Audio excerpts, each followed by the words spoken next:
Bonjour, je m'appelle Stéphane Chariki, je suis chef de clinique en chirurgie orthopédique et je suis chargé de vous faire les conférences d'orthopédie, que ce soit pour la pédiatrie ou pour l'adulte, pour la D3 et la D4. Donc ici c'est une conf de D3 et on va commencer par la pédiatrie. Donc l'orthopédie pédiatrique c'est un petit peu particulier puisque c'est une spécialité qui n'est absolument pas que chirurgicale. Il y a beaucoup de cliniques qui rentrent en jeu, il y a toute la pathologie infectieuse, la pathologie tumorale et toute la pathologie traumatique est particulière chez les enfants, puisque contrairement à l'adulte, on optera la plupart du temps pour un traitement orthopédique avec bien sûr une réduction de la fracture avant. L'orthopédie, c'est assez simple si on est systématique. Donc le but de cette conférence, ça va être pas forcément de lire toutes les réponses qui sont dans les dossiers mot pour mot, puisque ça, vous les aurez sous les yeux, mais ça va être de vous donner les grandes idées de l'orthopédie, adulte et pédiatrique, pour systématiser vos réponses et que vous n'oubliez jamais rien pour avoir tous les points. Donc on va commencer par le premier dossier. Vous êtes de garde aux urgences un après-midi de compétition de football. Plusieurs enfants se présentent aux urgences victimes de traumatisme. Donc la première question de base en orthopédie pédiatrique, c'est donner les différents stades de la classification des fractures épiphysaires de l'enfant avec leur intérêt pronostic. Chez l'enfant, il faut bien voir qu'au niveau de l'os, on a la diaphyse, la métaphyse, l'épiphyse, et entre la métaphyse et l'épiphyse, on a la zone qui s'appelle le cartilage de croissance. C'est cette zone qui est primordiale. Pourquoi ? Si jamais il y a une atteinte de cette zone lors d'une fracture, il pourra y avoir une stérilisation du cartilage de croissance, c'est-à-dire qu'il va arrêter de grandir, et à ce moment-là, on aura une inégalité de longueur ou une déformation dans la croissance de l'os chez l'enfant. Si on a une atteinte complète du cartilage de croissance, l'os ne peut plus grandir. Si on a une atteinte partielle, on aura une épiphysiodèse partielle. Une épiphysiodèse, ça veut dire que la métaphyse et l'épiphyse vont se souder puisque le cartilage de croissance sera stérilisé. Donc tout l'intérêt pronostic de la classification est de savoir s'il y a une atteinte du cartilage de croissance, oui ou non. Donc dans la classification de Salter et Harris, il y a 5 stades. Le premier stade, c'est un décollement épiphysaire pur. Donc juste l'épiphyse est touchée. Le cartilage de croissance n'est pas touché. C'est-à-dire qu'il y a très peu de risques pour le futur, pour la trouble de croissance de l'os. Le traitement est presque toujours orthopédique. Dans un deuxième temps, il peut y avoir un décollement épiphysaire pur avec un trait de refend métaphysaire. Dans ces cas-là, le pronostic est également bon avec un traitement très souvent orthopédique. Quand on entend traitement orthopédique, ça veut dire immobilisation plâtrée. Mais bien sûr, l'immobilisation plâtrée se précède de la réduction de la fracture. Si vous avez une fracture non déplacée, à ce moment-là, on plâtre directement. Si vous avez une fracture déplacée, le premier temps, c'est de réduire la fracture pour rétablir l'anatomie. Et dans un deuxième temps, on immobilise. Le traitement chirurgical sera avec immobilisation par broche, plaque, vis, comme on le verra plus tard. Le type 3 de Salter et Harris, c'est un trait de fracture qui est transépiphysaire articulaire. C'est une fracture articulaire. Donc il y a une atteinte du cartilage de croissance. Dans ces cas-là, s'il y a une atteinte du cartilage de croissance, il peut y avoir un risque d'épiphysiodèse partielle ou de calvicieux. Comme on le rappelle, épiphysiodèse, ça veut dire stérilisation du cartilage de croissance, donc arrêt de croissance partielle ou totale du cartilage, et le calvicieux, c'est-à-dire que l'os va croître, mais en mauvaise position. On comprend bien que si par exemple on a une stérilisation de la moitié du cartilage de croissance, une moitié va pousser, l'autre moitié non, et on aura une déviation angulaire de l'os. C'est ce qu'on appelle un calvicieux. À partir du moment où c'est une fracture articulaire, il faut que la réduction anatomique soit parfaite. Pourquoi ? Si la réduction anatomique n'est pas parfaite, on a un risque d'arthrose secondaire par atteinte du cartilage. Si la surface articulaire n'est pas parfaitement rétablie, le cartilage va souffrir, ne se régénère pas et on ne sait pas régénérer le cartilage. Donc si la réduction n'est pas anatomique, risque d'arthrose secondaire. Donc, les fractures articulaires, ce sont les fractures type 3 et 4 de la classification de Salter et Harris, avec le 4 qui est une extension du 3 avec un trait qui est trans-épiphyso-métaphyso-diaphysaire. C'est-à-dire qu'on a une atteinte totale. Par exemple, un type 4, ce serait comme ça. Dans ces cas-là, il faut aussi que la réduction soit parfaite et souvent, on a besoin de faire une arthrotomie chirurgicale, c'est-à-dire une intervention chirurgicale à ciel ouvert, d'ouvrir l'articulation, de réduire sous contrôle de la vue ou sous contrôle scopique en péropératoire et de fixer la réduction par des broches ou des vis. Bien sûr, toutes ces broches et ces vis, on évitera qu'elles traversent le cartilage de croissance car ça va encore plus l'endommager. Au plus, une broche peut traverser le cartilage de croissance, en aucun cas une vis ne traversera le cartilage de croissance. Et il y a le type 5, qui passe souvent inaperçu, qui est un écrasement du cartilage de croissance. Souvent, l'enfant se présente aux urgences, il a mal, on fait une radio et on ne voit pas grand-chose. Et en fait, c'est un diagnostic rétrospectif où on s'aperçoit que le cartilage de croissance, sur les radiographies de contrôle à 2, 3, 4, 6 mois, est stérilisé et qu'il n'y a plus de croissance de l'os, avec une épiphysiodèse. Donc ça, c'est la classification de Salter et Harris, qui est très importante chez l'enfant, puisque c'est pour chaque fracture épiphysaire, métaphysaire, il faudra avoir à l'esprit, est-ce qu'on a une fracture articulaire? Oui, non. Est-ce qu'on a une fracture déplacée? Oui, non. Est-ce qu'on a une atteinte du cartilage de croissance? Oui, non. De tout ça vont découler à la fois le traitement, le pronostic et le suivi. Donc on va passer au cas pratique. Donc maintenant vous voyez Léa, 8 ans, qui est tombée en jouant et présente un traumatisme du poignet gauche.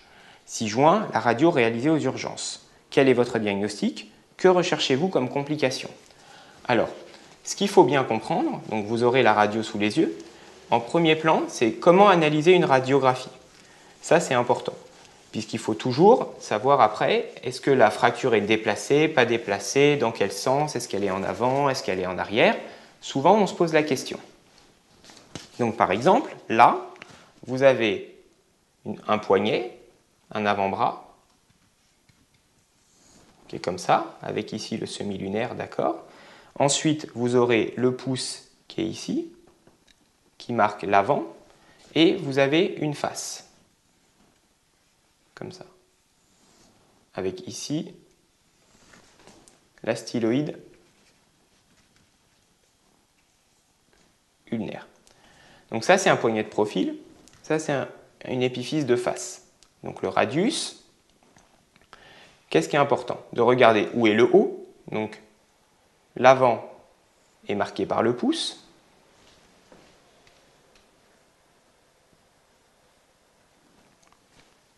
Et là, on est en proximal. Donc là, on est sur le radius. Et là, on est sur le pouce. Qu'est-ce qui est important de savoir? Les fractures, on les analyse toujours par rapport au déplacement du fragment distal par rapport au fragment proximal. C'est ça qui définit comment se déplace votre fracture. C'est-à-dire que, sachant que vous avez l'avant ici, si vous avez une fracture ici, comme vous avez un petit peu sur la radiographie, vous voyez que le fragment proximal, les deux os de l'avant-bras, et vous avez le fragment distal avec le quart distal des deux os de l'avant-bras et la main. Et vous voyez que tout le fragment distal est parti en postérieur par rapport au fragment proximal, puisque vous avez la radiographie avec le pouce qui vous montre l'avant. Donc, il s'agit d'une fracture à déplacement postérieur. Dans toute l'orthopédie, que ce soit adulte, enfant, c'est le déplacement du fragment distal par rapport au fragment proximal qui est coté. Donc ici, si on analyse la radio que vous avez une fracture du quart distal des deux os de l'avant-bras gauche, avec une fracture diaphysaire, basse, extra-articulaire, avec un déplacement postérieur. Il y a une perte de contact des deux corticales, avec probable rupture du périoste. Donc si on reprend à chaque fois pour tous les termes, ce qui est important de dire, c'est une fracture diaphysaire. Donc est-ce qu'on dit que c'est une fracture diaphysaire, métaphysaire, épiphysaire? Donc ici c'est une fracture diaphysaire. Ensuite, est-ce qu'elle est articulaire ou extra-articulaire? Extra-articulaire.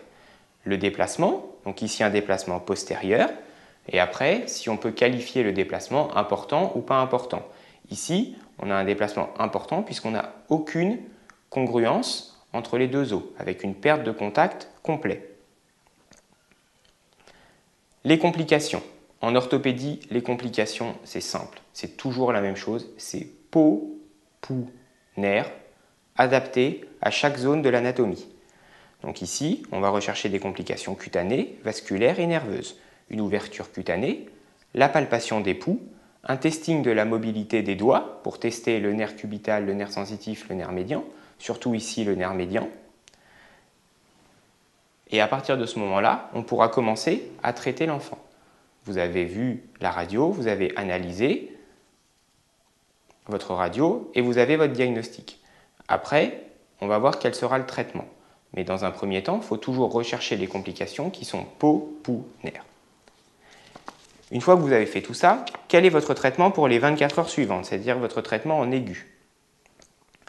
Donc, il existe un déplacement, donc il faut immobiliser l'enfant, puisque sinon il va avoir mal. Donc, on hospitalise l'enfant, l'autorisation parentale, ça c'est toujours la même chose en pédiatrie. Et après, il faut voir un petit peu quelle sera la décision de votre traitement. En orthopédie, vous avez plusieurs traitements possibles. Vous avez le traitement orthopédique pur, juste vous immobilisez, vous plâtrez. Vous avez la réduction immobilisation, vous endormez l'enfant ou vous faites une manœuvre de réduction avec une fracture qui est déplacée mais partiellement et ensuite vous l'immobilisez dans un plâtre. Et vous avez le traitement chirurgical, c'est-à-dire que la fracture est trop déplacée ou bien c'est une fracture articulaire, il faut avoir une réduction anatomique. Et dans ces cas-là, vous allez opérer l'enfant pour faire une réduction de la fracture, que ce soit à foyer fermé, c'est-à-dire sans ouvrir, ou à foyer ouvert, c'est-à-dire en ouvrant et en faisant une réduction sous contrôle de la vue. Et ensuite, vous allez l'immobiliser et ostéosynthéser le foyer de fracture, avec des broches, des plaques, des vis, peu importe le moyen d'ostéosynthèse. Ce qu'il faut que vous reteniez, c'est réduction plus ou moins ostéosynthèse. Et chez l'enfant, l'ostéosynthèse sera dictée par la nécessité de maintenir une réduction articulaire et ou la stabilité de votre fracture. Si vous réduisez votre fracture mais qu'elle repart tout de suite, vous allez avoir tendance à faire une ostéosynthèse. Donc ici, on met en route un traitement antalgique, bien sûr, avec une attelle d'immobilisation. On prévient les parents, on fait signer les papiers, on organise le bloc avec la consultation d'anesthésie. Donc ici, c'est toujours la même chose, sous anesthésie générale, au bloc opératoire, réduction première de la fracture par manœuvre externe, sous contrôle radioscopique. Pendant l'intervention, vous faites votre réduction et vous regardez si votre fracture est bien réduite, avec une radio péropératoire. Ensuite, selon la stabilité de votre réduction, vous décidez ou non d'une ostéosynthèse. Souvent, l'ostéosynthèse chez les enfants, c'est des broches. Donc là, vous pouvez faire un brochage radial, intrafocal, ulnaire et radial. C'est possible. Si la fracture est stable, une fois que vous réduisez votre fracture, vous faites juste immobilisation plâtrée. Ici, compte tenu du déplacement important, on optera probablement pour une réduction, ostéosynthèse à foyer fermé par embrochage. Ensuite, on l'immobilise dans un plâtre brachio-antébranchiopalmaire. Alors brachio-antébranchiopalmaire, ça veut dire qu'il prend le coude, qui va du coude, qui prend le bras, le coude, l'avant-bras, le poignet, et qui laisse les doigts libres. La manchette plâtrée laisse le coude libre. Donc ici, il faut toujours, quand on a une fracture, immobiliser l'articulation sus et l'articulation sous-jacente. D'autant plus si on fait un traitement juste orthopédique, c'est-à-dire sans matériel et qu'on compte juste sur le plâtre et la stabilité primaire de la fracture pour assurer la consolidation. Donc, immobilisation dans un plâtre antébranchiopalmaire pour assurer la stabilité de la fracture. Et bien sûr, la surveillance. Pourquoi la surveillance? Puisqu'on va le voir dans la question d'après. Quelle est la principale complication qui peut survenir lors de l'immobilisation plâtrée par plâtre antébranchiopalmaire? C'est le syndrome de Loge. Alors, qu'est-ce que c'est le syndrome de Loge? C'est la même chose que le syndrome de Volkmann. Vous l'aurez sous les deux noms. Ce qui se passe, c'est qu'il y a une ischémie musculaire qui se fait à cause de l'œdème. C'est-à-dire que quand on a une fracture, l'os va saigner, le muscle va être traumatisé et on va avoir un hématome, de l'œdème intramusculaire. Et les muscles sont contenus dans des aponevroses. Ces aponevroses, si elles ne sont pas ouvertes, elles sont inextensibles. Et ce qui se passe, c'est qu'on a une augmentation de pression des muscles au sein de ces loges qui sont inextensibles. Et en fait, le muscle est tellement comprimé qu'il va nécroser. C'est une vraie urgence puisqu'on a 6 heures pour décomprimer. Et quand on dit qu'on a 6 heures pour décomprimer, c'est mieux de le faire au bout d'une demi-heure qu'au bout de 6 heures. Parce que les séquelles sont irréversibles, puisqu'à partir du moment où le muscle a nécrosé, il perdra toute sa fonctionnalité. Ce qu'il faut bien comprendre, c'est que le syndrome de Loge, c'est une ischémie capillaire. Les pouls distaux sont présents, le pouls radial, le pouls ulnaire. C'est en aucun cas une ischémie de membre. C'est une ischémie capillaire par augmentation de pression des loges avec nécrose musculaire.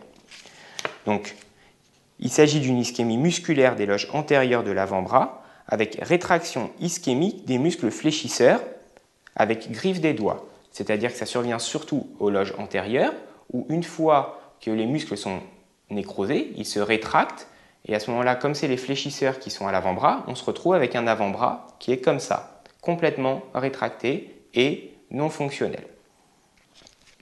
Donc il existe un œdème avec une cyanose des extrémités, avec des douleurs qui sont à type de brûlure, qui sont résistantes aux antalgiques.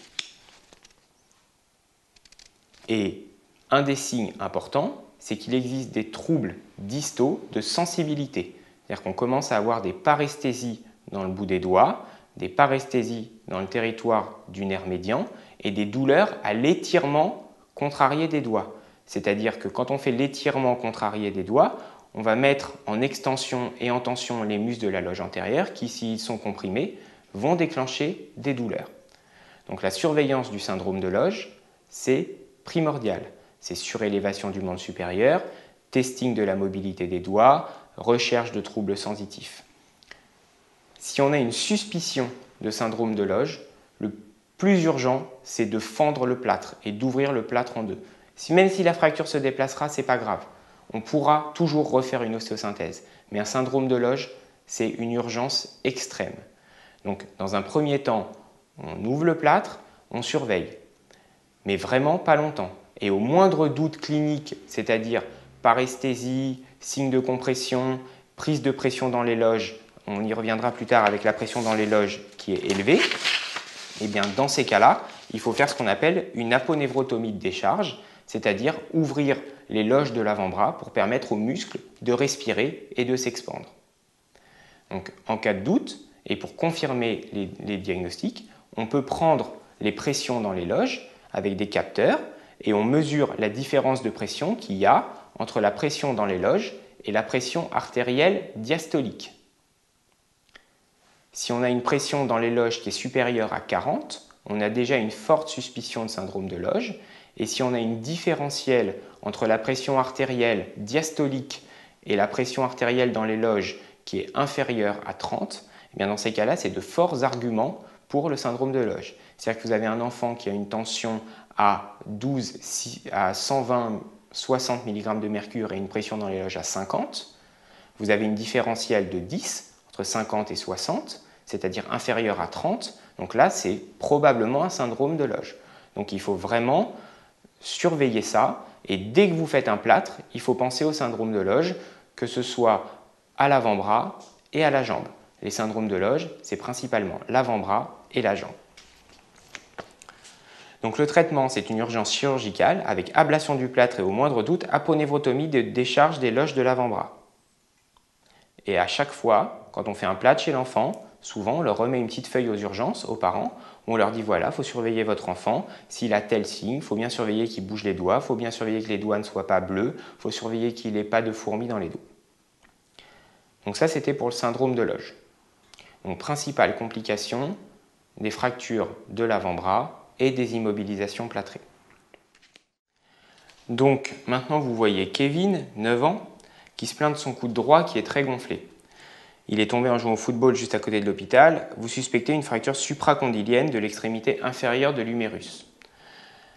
Alors les fractures de l'extrémité inférieure de l'humérus, c'est la spécificité des fractures chez l'enfant, avec ces fractures supracondyliennes qui ont une classification bien particulière. C'est des fractures qui sont difficiles à traiter, mais si on les traite bien, il n'y a pas de séquelles. Donc ce qu'il faut bien comprendre, chez l'enfant, l'os il est entouré de périoste. Le périoste est très épais chez l'enfant et joue un rôle de stabilisateur, à la différence de chez l'adulte. Et donc, dans ces cas-là, il faudra tenir compte du périoste dans la classification. Donc, quelle est la classification des fractures de l'extrémité inférieure de l'humérus chez l'enfant avec la corrélation anatomique? C'est la classification de Lagrange et Rigaud avec les fractures en extension et donc à déplacement postérieur. Je rappelle toujours le déplacement du fragment distal par rapport au fragment proximal, comme on le verra sur les radios tout à l'heure. Donc on repère toujours où est le proximal, où est le distal, où est l'avant, où est l'arrière, et on cote le déficit du fragment distal par rapport au fragment proximal. Stade 1, il s'agit d'une fracture non déplacée qui se traite orthopédiquement, soit par la méthode de Blount ou par un BABP avec un Dujarrier. Quels sont les principes de l'immobilisation de ces fractures? C'est des fractures qui se réduisent et s'immobilisent en flexion. Donc la méthode de Blount, c'est lorsqu'on a une fracture non déplacée, qu'on immobilise l'enfant avec le bras en flexion, un petit anneau autour du cou, et en fait il est immobilisé comme ça. C'est un traitement orthopédique, donc les bases du traitement orthopédique, c'est surveillance et recherche de déplacement secondaire, donc radiographie toutes les semaines pour vérifier l'absence de déplacement secondaire. Chez l'enfant, comme chez l'adulte, à partir du moment où on effectue un traitement orthopédique, c'est-à-dire juste une immobilisation plâtrée, il faut faire une radiographie de contrôle toutes les semaines pendant 3 semaines pour rechercher l'absence de déplacement secondaire, c'est-à-dire un nouveau déplacement de la fracture. L'immobilisation de ces fractures, quand on a une fracture de l'extrémité inférieure de l'humérus, il faut à la fois immobiliser l'humérus, mais il faut aussi immobiliser l'épaule pour neutraliser les contraintes en rotation, car sinon on a un bras de levier trop important et quelle que soit l'immobilisation et la réduction, on peut avoir un risque de déplacement secondaire. C'est pour ça qu'on immobilise ces fractures par un BABP pour neutraliser le coude et réduire le coude, et un Dujarrier pour neutraliser l'épaule et les contraintes en rotation. Le stade 2, il existe un déplacement postérieur minime avec rupture des 2 corticales, mais un périoste intact qui jouera un rôle de stabilisateur lorsqu'on aura réduit la fracture. Le traitement, c'est le même traitement que pour le stade 1, c'est-à-dire une réduction de la fracture sous anesthésie générale au bloc opératoire, et après, on juge de la stabilité de la fracture, et souvent comme le périoste est intact, on peut faire un traitement orthopédique, c'est-à-dire BABP plus Dujarrier ou Blount. Le stade 3, il existe un déplacement postérieur important avec persistance d'un contact entre la diaphyse et la métaphyse. Souvent, le périoste est intact, donc c'est un stade 2 avec un déplacement plus important. Le traitement, toujours la même chose. Après recherche des complications et qu'on a éliminé toutes les complications, réduction, testing de la stabilité, si fracture instable, ostéosynthèse par brochage, si fracture stable, immobilisation par Blount ou BABP plus Dujarrier. Le stade 4, c'est un déplacement postérieur important avec perte de contact complet et rupture du périoste. Dans ces cas-là, le traitement, c'est une réduction sous anesthésie et une immobilisation. Pourquoi? Dans ces cas-là, on fera forcément une ostéosynthèse. On n'a plus aucun facteur de stabilité. On n'a plus de contact entre les corticales, on n'a plus de périoste. Donc, il faut forcément faire une ostéosynthèse, sinon la fracture sera trop instable et va se déplacer. Donc on a la radio que vous aurez 6 juin. Donc quel est votre diagnostic? Donc comme on l'a expliqué dans la question d'avant, c'est une fracture supracondylienne en extension de l'extrémité inférieure de l'humérus, stade 3, avec un déplacement postérieur, mais persistance d'un contact. Et là, on se doute que le périos postérieur sera continu et permettra une bonne stabilité de la fracture. Donc, quel est votre traitement? Hospitalisation, mise en condition, immobilisation, antalgique, autorisation d'opérer. Ça, c'est toujours la même chose. Et au bloc opératoire, sous anesthésie générale, réduction par manœuvre externe et, selon la stabilité, souvent décision d'un brochage ou d'un blunt. Souvent, pour les stades 3, on note plutôt pour un brochage. Donc on réalisera un brochage à foyer ouvert ou à foyer fermé pour maintenir la réduction. Puis, toujours après, une immobilisation, parce que ce n'est pas une broche qui va permettre de tout stabiliser. La broche, ou les deux broches, vont permettre de stabiliser la fracture, mais pas de stabiliser toutes les contraintes. Donc c'est toujours, chez l'enfant, ostéosynthèse, puis immobilisation. On surveille les complications vasculo-nerveuses, on prévient les patients du risque de syndrome de Loge, même si c'est assez rare sur ces fractures-là. Mais attention, on lui a fait un BABP, donc tout peut arriver. S'il a un gros coude parce qu'il y a de l'œdème et de l'hématome et que ça diffuse à l'avant-bras, il faut toujours avoir à l'esprit qu'il peut y avoir un syndrome de Loge juste sous plâtre. Radio de contrôle pour vérifier l'absence de déplacement secondaire et on prévoit l'ablation des broches à J45. En post-opératoire et après l'ablation des broches, une fois que l'immobilisation sera levée, pas de rééducation. On ne rééduque pas les enfants, ils récupèrent tout seuls. Et quand on rééduque les enfants, ils font des ostéomes. Donc, pas de rééducation. Quelles sont les complications possibles de ce type de fracture en aigu et à plus long terme? Donc, les complications immédiates à rechercher. Donc, c'est toujours pareil, les complications immédiates, c'est peau, pouls, nerfs. Donc, ici, on a les complications cutanées, avec une fracture ouverte. Les complications vasculaires, avec une compression des vaisseaux par le fragment proximal qui se trouve déjeté en avant et comme le coude est déjeté en arrière, on peut avoir une compression des vaisseaux. Dans ces cas-là, la réduction est une urgence extrême. C'est rare qu'il y ait des déchirures de l'artère au niveau du coude, de l'artère humérale qui s'est transformée en artère radiale et en artère ulnaire. Donc, toujours palper les pouls. Et les complications neurologiques, c'est les plus fréquentes, avec des lésions du nerf médian par neurapraxie dans les 3 mois. Neurapraxie, ça veut dire qu'il y a juste un petit traumatisme du nerf avec un petit étirement et ça récupère. Mais ça, c'est souvent que rétrospectif. Mais il faut toujours penser sur les traumatismes du coude à tester le nerf médian, le nerf ulnaire et le nerf radial. Là, c'est le médian qui est le plus fréquent dans les atteintes. Le radial et l'ulnaire sont moins touchés. C'est important sur un plan médico-légal, puisque si avant de toucher à l'enfant, de réduire sa fracture ou de l'opérer, vous avez une complication nerveuse, eh bien, ce ne sera pas vous qui serez responsable. Si vous ne le notez pas dans le dossier et que vous ne le recherchez pas en préopératoire et qu'en post-opératoire, vous vous retrouvez avec une paralysie radiale, vous ne pourrez jamais prouver qu'il l'avait avant.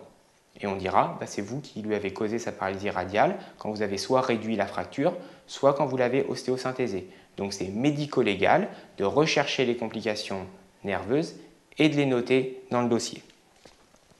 Les complications secondaires, à court terme, le déplacement secondaire, surtout si on fait un traitement orthopédique, c'est-à-dire la méthode de Blount, d'où la nécessité de faire des radiographies de contrôle à J7, J14, J21 pour rechercher l'absence de déplacement secondaire. Chez l'enfant, le calloseux va se former très rapidement. C'est-à-dire qu'au bout de 15 jours, la fracture sera quasiment engluée. Si on a un déplacement secondaire, il faut le repérer rapidement. Si vous repérez un déplacement secondaire au bout de 3 semaines, c'est trop tard. La fracture est déjà engluée et on sera plus nocif en recassant l'os pour le remettre en bonne position qu'en le laissant comme ça.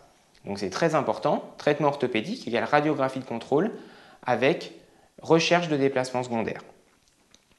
À plus long terme, le cal vicieux, c'est-à-dire une consolidation en mauvaise position. C'est-à-dire que si la fracture n'est pas bien réduite, on peut avoir un trouble rotatoire, c'est-à-dire une hyperrotation externe, une hyperrotation interne, on peut avoir une désaxation dans le plan frontal, en varus ou en valgus. Tout ça dépend de la réduction initiale. C'est pour ça que chez l'enfant, le plus important, c'est de réduire la fracture. Comme il y a un potentiel de croissance important, l'os va grandir. Et si l'os, on le positionne en mauvaise position, c'est le cas de le dire, c'est-à-dire en calvicieux, et bien dans ces cas-là, il va mal grandir et on aura des déformations en calvicieux avec cubitus valgus, cubitus varus ou défaut de rotation. Donc maintenant, on a fait les traumatismes au niveau du membre supérieur, on va voir un traumatisme au niveau du membre inférieur. Donc on voit la petite Louise qui a 5 ans et qui est tombée de la moto de son papa. Elle présente une violente douleur de la hanche gauche avec une déformation de celle-ci. Vous avez cette radiographie et l'examen neurologique est normal et les pouls sont bien perçus. Donc, vous avez votre radio, donc donnez le diagnostic. Donc, comme on a expliqué tout à l'heure comment décrire une radio, il s'agit d'une fracture diaphysaire du tiers supérieur du fémur gauche, transversale, avec grand déplacement, ne touchant pas l'articulation. Donc, pour les traits de fracture, si vous avez l'extrémité supérieure du fémur, qui est comme ça, avec la tête fémorale qui est comme ça, avec la tête fémorale qui est comme ça, le trochanter qui est là, voilà, le petit trochanter ici, et la diaphyse. Donc ici, vous avez la tête, qui vient s'articuler ici avec le cotyle, ici le grand trochanter,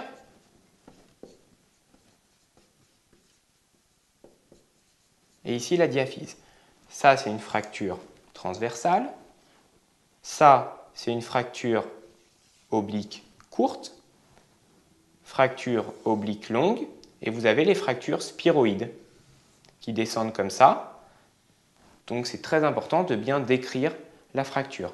Les principaux traits de fracture, transversale, oblique, court, oblique long, spiroïde court, spiroïde long. Donc ici on a une fracture diaphysaire transversale. Donnez les grandes lignes de votre conduite thérapeutique. Donc il y a une indication opératoire formelle compte tenu du déplacement. C'est une fracture diaphysaire extra-articulaire qui ne touche pas le cartilage de croissance. Donc le but, c'est de rétablir la continuité de la diaphyse sans faire de calvicieux. Donc après mise en condition, toujours autorisation, traction antalgique en attendant le bloc opératoire. Toutes les fractures du membre inférieur peuvent être mises en traction en attendant le moment opératoire pour diminuer la douleur. On comprend bien qu'une fracture comme ça avec cette angulation, rien que le fait de la réaligner, diminuera la douleur chez l'enfant. On fait une réduction de la fracture par manœuvre externe, toujours, et on comprend bien que cette fracture ne sera pas stable spontanément, compte tenu du déplacement et compte tenu du fort déplacement avec la forte angulation. Donc on va décider de l'ostéosynthéser. Chez l'enfant, on ne peut pas faire d'enclouage centromédulaire puisque cela traverserait le cartilage de croissance. Les plaques, c'est très invasif, et comme l'enfant a un potentiel de cicatrisation et de consolidation rapide, et que l'enfant pseudarthrose de façon très rare, et bien dans ces cas-là, on fera ce qu'on appelle un embrochage centromédulaire élastique stable, qui consiste à réduire la fracture par manœuvre externe et à monter des broches dans le fémur pour avoir une bonne stabilité du foyer. C'est-à-dire qu'on a notre fémur qui est comme ça, donc toujours avec la tête du fémur qui est comme ça, le trochanter qui est là, le fémur qui descend avec les condyles fémoraux qui sont comme ça, le petit trochanter qui est là. Voilà. Donc si on a une fracture qui par exemple est ici, ce qu'on va faire, c'est qu'on va rentrer par les condyles une broche qui va aller chercher la corticale opposée, venir dans le fragment proximal et se ficher ici. Et la deuxième qu'on rentre de l'autre côté et qui va faire exactement la même chose et venir se ficher dans la tête. Et à ce moment-là, c'est ce qu'on appelle un embrochage centromédulaire élastique stable. Ce montage suffit à stabiliser votre fracture. Il faudra soit faire une traction antalgique après, soit éventuellement chez les petits enfants faire un plâtre pelvipédieux, c'est-à-dire qui immobilise le bassin et le membre inférieur. Pourquoi immobiliser le bassin? Comme on a dit tout à l'heure, il faut immobiliser l'articulation sus et sous-jacente. Sur une fracture comme ça, il faut immobiliser la hanche. Donc, c'est-à-dire faire un plâtre pelvipédieux. Dans les suites, immobilisation antalgique par traction, pas d'appui pendant au moins 2 mois et on ne rééduque pas le genou. Pourquoi? Si on rééduque le genou alors que les broches sont saillantes sur le côté, il va y avoir des petites zones de frottement sur la peau et ça va ulcérer la peau. Et comme on l'a dit tout à l'heure, les enfants récupèrent très bien de mobilité en post-opératoire, même s'ils vont mettre 6 mois à récupérer, il ne faut pas les rééduquer, sinon ça fait des ostéomes. Bien sûr, on n'oublie pas le traitement antalgique, la dispense de sport. Vous suivez l'enfant en consultation et tout se passe bien. À 8 mois post-opératoire, alors que le matériel a été retiré il y a 1 mois et un appui soulagé redonné, c'est-à-dire qu'on pensait qu'il était solide, on lui retire son matériel. L'enfant revient vous voir qu'elle est de nouveau tombée et sa cuisse est à nouveau déformée avec impossibilité de poser le pied par terre. Compte tenu des radios, quel est votre diagnostic? Alors, on voit les radios qui sont ici. Donc, qu'est-ce qu'on remarque? Il y a les 2 radios. Il y a la première radio qui est la radio après l'ablation du matériel et la deuxième radio qui est la fracture, la nouvelle fracture quand elle revient vous voir en consultation après la nouvelle chute. Donc, on remarque un calvicieux en varus, c'est-à-dire qu'on a une fermeture de l'angle cervico-diaphysaire. Alors, qu'est-ce que c'est que l'angle cervico-diaphysaire? C'est l'angle formé par l'axe de la diaphyse avec l'axe du col. Normalement, c'est un angle qui fait entre 125 et 135 degrés. En dessous de 125 degrés, on parle vraiment de coxa vara, et au-dessus de 135 degrés, on parle de coxa valga. Donc, si on reprend, donc ici, on a notre diaphyse, on a notre col, le petit trochanter, voilà. Donc, on a l'axe de la diaphyse et l'axe du col. C'est cet angle, celui-là, l'angle cervico-diaphysaire, s'il est entre 125 et 135 degrés. Donc ici, si on le mesure, on voit qu'on est plutôt aux alentours de 110-115 degrés, avec donc un calvicieux, c'est-à-dire une consolidation en mauvaise position. Et là, on était à 8 mois. Donc on est dans un cas de calvicieux, en varus, avec fermeture de l'angle cervico-diaphysaire. Et qu'est-ce qu'on remarque? On remarque qu'à 8 mois, on n'était pas encore tout à fait solide. Donc on peut évoquer le diagnostic de pseudarthrose. Donc qu'est-ce que c'est qu'une pseudarthrose? Une pseudarthrose, c'est une non-consolidation d'une fracture au bout de 6 mois. On peut parler de pseudarthrose au bout de 6 mois. Avant 6 mois, c'est un retard de consolidation. Au bout de 6 mois, c'est une pseudarthrose. Donc ici, on a une fracture itérative sur pseudarthrose, probablement une pseudarthrose serrée, mais la fracture n'était pas solide. Donc l'enfant s'est recassé sur sa fracture qui n'était probablement pas solide. Donc on a une fracture itérative de l'extrémité supérieure du fémur gauche qui reproduit le déplacement initial. Donc ça, c'était un premier dossier sur les fractures chez l'enfant et les grandes lignes du traitement.